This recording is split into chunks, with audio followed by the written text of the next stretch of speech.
Hey YouTube, how's it going? It's Quentin here and welcome to Bootstrap tutorial number 4, and hopefully by now you've got your Bootstrap installation set up and working correctly, because in this video we are going to be taking a look at the Bootstrap responsive grid. So I kind of mentioned in the introduction video that Bootstrap is made out of this thing called the 12 column responsive grid. And you can basically think of this as a table. So in other words, we've got a table with 12 columns, and we can choose how many rows we want to have in our website, right? So the more rows we have, the longer our website gets from top to bottom. But width-wise, we always have 12 columns. So on a desktop, we have really large columns, and as the phone or as the screen scales down to the size of a phone, then we get 12 columns that are actually really narrow, and I will be explaining all of that. But basically, whenever we use these 12 columns, we can choose how many columns we want to use at a time. So we might have a banner that will take up all 12 columns, and we can do that. And then there might be times where we want a left side to our website and then we want a right side to our website. So we can create a row with 2 columns that take up 6 columns each, or 2 divs that take up 6 columns each. Then there might be times where you actually want to have your content on your site 8 columns wide, and then you'll have a sidebar with like adverts or maybe a navigation or something like that, that is 4 columns wide.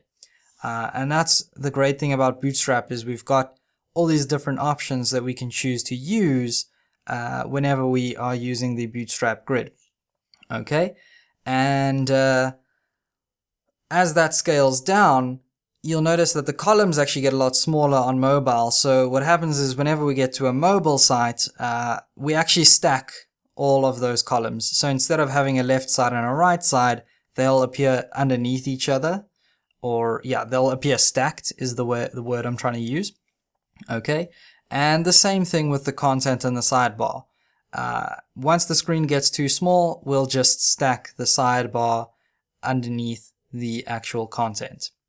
So the way we actually choose our website to display differently on a computer to a phone is that we actually use these things in Bootstrap called breakpoints.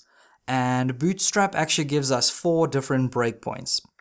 So we have a large breakpoint, which is for a widescreen computer or a widescreen laptop.